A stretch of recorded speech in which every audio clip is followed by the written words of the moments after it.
What's up, guys? Marcellus Williams, aka TheSwolefessor, here to educate you on health, fitness, social well-being. The past two videos, you guys saw day 1 and day 2 of my current programming under Brad Couillard. On this video, you guys are going to see on screen days 3 through 6, so what the rest of my training week is currently looking like. And while that's playing on screen, I want to talk to you guys about the difference between RPE, rate of perceived exertion, versus RIR, which is reps in reserve. And the reason I want to cover this is because this is something where we often use these terms interchangeably a lot, especially when it comes to powerlifting, strength training, bodybuilding, but they're not actually the same thing. And it, kind of understanding the difference in the way in which we apply RPE versus RIR is something that's been very, very useful to me, both with my own training and stuff that I was doing going into nationals, and very useful for things that I did for Michael with his training going to nationals, as well as just things that I've incorporated with my other clients and kind of seeing the benefit that they're getting from it. So let's kind of get right into it. So most of you probably understand RPE to kind of work this way. So, if you have a top set of 3 at RP 6, that means you feel like you have 4 reps left in the tank. Why? Because the RP scale works on a scale of 1 to 10. RP 6 minus 10, that's 4. So you feel like you have 4 reps left in the tank. But in actuality, what I just described to you guys was reps in reserve, because that's what RIR is all about. How many reps do you feel like you can do after you hit, the prescribed amount of reps? Do you have 4 reps in the tank? 3, 2, 1. That's what RIR is. But RPE is simply rate of perceived exertion. It's more so about fatigue management. It's how difficult did this set feel, regardless if it's a single, a double, a triple. How difficult did it feel? And RPE is something that oftentimes doesn't even have necessarily anything to do with how many reps are left in reserve, because RPE is something that is used in other sports as well. For example, RPE is something that's used in track.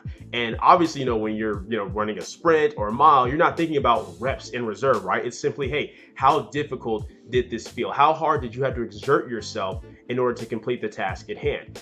And the reason it's important to understand the difference between these two guys is because, once again, the application of what we're going for.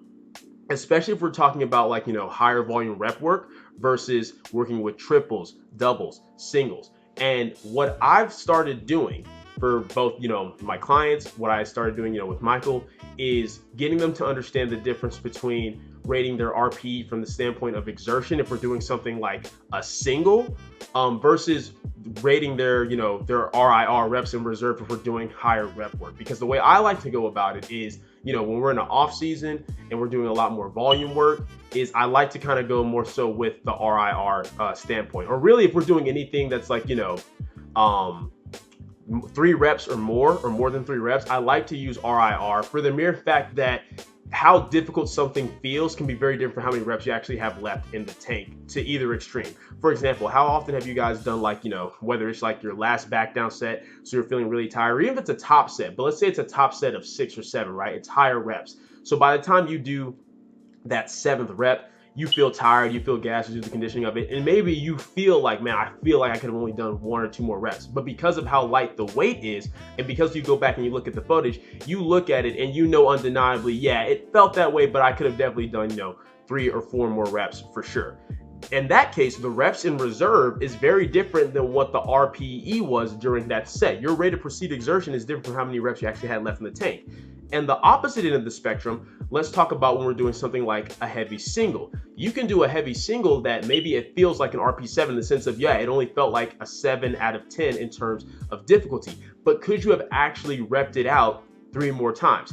Assuming that we kept position perfect, tension perfect, and move each rep the exact same way as the first one, yeah, for sure, maybe you could have. But how often does that happen? Especially if we're working with 90% plus. Something as simple as a slight misgroove or not being as tight can have you going from that first rep feeling like an RP7 to when you do the second rep, it suddenly feels like an RP9 or an RP10. However, it doesn't change the fact that on that first rep for the single, it felt like an RPE7. Another way of looking at it is, okay, if your coach assigns you a tempo single, right?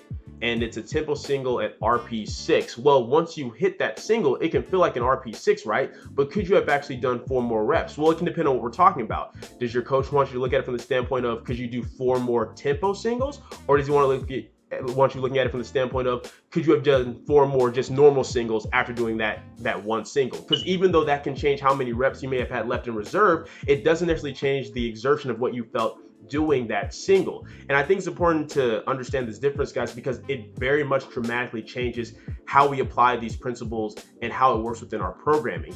Oftentimes, I feel like people nerf themselves when it comes to their intensity, especially when we're peaking, right? When we're peaking for a meet or getting prepared for a meet, those singles are basically practice for what we're doing on game day. We want to get our fitness as high as what we can. We want to work with as heavy loads as what we can while still managing our fatigue, right? Because that, once again, that's the whole purpose of RPE, is reps in reserve. I'm sorry, not reps in reserve, is a rate of perceived exertion. See, we use them so interchangeably that I'm sitting here confusing the terms myself, right? But it's about rate of perceived exertion, because we understand that, you know, out of everything, like, you know, volume, intensity, these two things have the biggest impact, right, on our, you know, how much strength we can build and how much overall muscle we can build. Exertion, on the other hand, has kind of the least to do with how much strength and muscle we can build, but it has the biggest impact on fatigue, right? In the sense of like just how fatiguing it is and like being on top of our recovery. So, you know, the objective load you do for a top set of 6 at RP10 is going to be very different from the objective load you can do for a top single at RP10. But that exertion, that fatigue, you're still feeling like you're still training closer to failure when you're here, like, you know, RP9 and 10, right?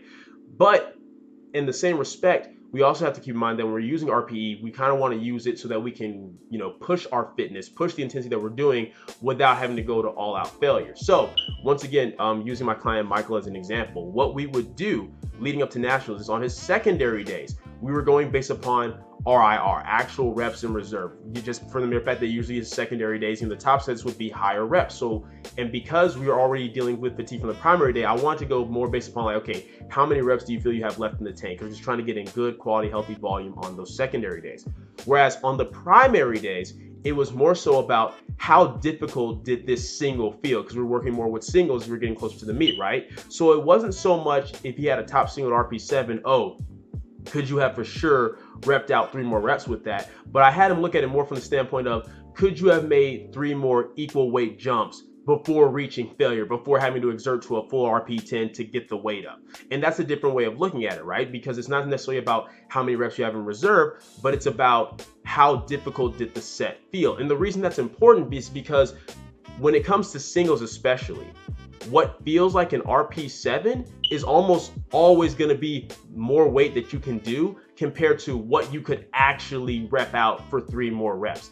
Just because, once again, when you have to think about like being able to rep it out more, you have to think about, okay, can I maintain this perfect tension, this perfect position from rep to rep to rep, which you don't know for sure. Whereas when it comes to perceived exertion, it's just how difficult did you perceive that single to be? Could I increase the weight and you still do it 1 more time, 2 more times, 3 more times? And that's a different way of looking at it. And I think it's very important to kind of understand this process with programming, because it keeps you from nerfing your intensity. And this is especially important when we think about how different individuals respond to different training stimulus, more or the other, right? We all know that we all need volume. We all need intensity, but some people respond more to certain amounts of volume than others, whereas other people respond more to higher intensities more often than others. I myself am someone where I respond to intensity really, really well, and I also hold on to intensity really well, in the sense of, if I do a heavy single 1 week, right, and then after that I go a whole another week without touching any type of heavy singles, I can come back in and hit another heavy single again, or even 2 weeks later, and either match or beat the last heavy single that I touched. Whereas you have some people like my friend Liam, where he eats volume all day. He can do insane amount of volume and recover no problem. But when you push his intensity too much, he'll feel completely wrecked for the entire week. Michael is somebody where he's kind of in between, where he can handle certain intensities, but he doesn't hold on to intensity for very long. So for us going into nationals, making sure that we were doing like, you know, heavy singles consistently back to back to back, but also able to kind of push those objective loads week to week to week, we had to look at it more from the standpoint of how difficult did this single feel, more so than just like, you know, could you have actually repped it out more times? And granted, when you look at somebody's rep work, right, it may look like, oh yeah, it looks like he could rep that out 3 more times, but that doesn't necessarily mean that he could. Once again, things like speed, that's relative to the individual. What's a fast rep for me may be a slow rep for you. And then we also have to look at other things like position. So it's a matter of, can you maintain that same speed and position and rep it out 3 more times? Probably not. But for that single, did it at least feel like you could go up 3 more times, or like feel like you hypothetically could have repped it out 3 more times?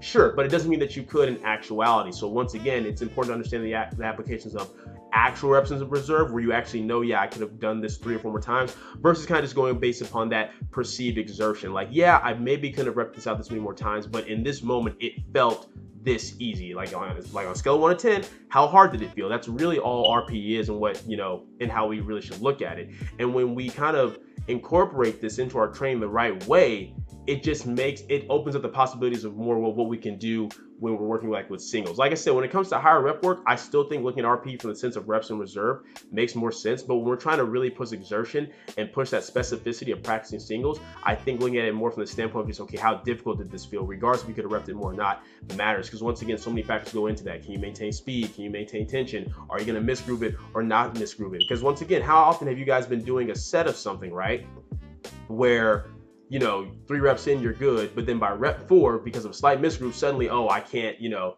like it changes. It doesn't even necessarily mean that the exertion itself changed that drastically in terms of the fatigue the set caused, but the amount of reps you can continue to do afterwards, if you lost a certain amount of position, can definitely drastically change from rep to rep. But that's also why I think with higher rep work, using the RIR system makes more sense, because once again, when you're doing higher reps, it can feel tiring, but that doesn't mean that that's all you had, just because, once again, it's lighter weight, so you can probably rep it out more often. So that's why I think it's kind of important to understand the distinction and difference between these two things, because it just gives more clarity. When we use the terms interchangeably like this, I feel like people get so caught up on like just the reps in reserve, to where they really do nerf what they can be pushing for singles leading up into a meet, or what they can be pushing in terms of intensity just in general. So that's why for me, when it comes to kind of like setting up someone's primary day, something I've been incorporating with my clients when it comes to it, at the very least, like, you know, singles and doubles, and sometimes even triples, depending on, once again, depends on what type of block are we in a volume block, an intensity block, or we close to a meet, further away from meet. I have them focus more a little bit on that exertion, because I've had times where a client they'll push a certain amount of weight, right? And they'll be like, oh, this is probably like, you know, the RP8. And you look at it, and in terms of difficulty, it's definitely not an RP8. They definitely didn't exert themselves on a, you know, to 8 out of 10. But because in their mind, they're going purely based off, oh, well, you know, I could rep this 2 more times, but probably not more weight. And I'll encourage them, well, that's okay. Let's add, you know, 10, 15 pounds to the bar and see how it moves. And it moves just as well as like what the previous set did, but maybe like, you know, it felt a little bit more difficult. So once again, yeah, maybe you could have repped that out 2 more times, but we got closer to that exertion of what we needed. We were able to push that load closer to what we actually need in preparation for a meet. So I just think that if we take the time to remember that like RPE, RIR, that these things are tools, right? And that there's some objectivity to them, but at the end of the day, they're still subjective tools, because once again, rate of perceived exertion, and even RIR, reps in reserve. I can watch a lifter and think, oh, he only has 2 or 3 reps left. You can watch that same lifter and think, oh, I think he has 1 or 2 reps left. That lifter himself can feel like maybe he feels like he has 6 reps left. You know what I'm saying? But it all comes down to, once again, you still have to be honest with yourself, whether we're talking about how many reps you have left in the tank, or whether we're talking about how difficult it is. Like, even if I say, hey, don't worry about the reps, just tell me how difficult it felt. If it clearly was like a 9 out of 10 difficulty, but you say it's a 7 difficulty, you're still not doing yourself any favors, right? So whether we're talking about RIR, RPE, you still have to be true. And you as a coach still have to learn your athlete's body so that you can call them out on it and keep them objective and keep them true.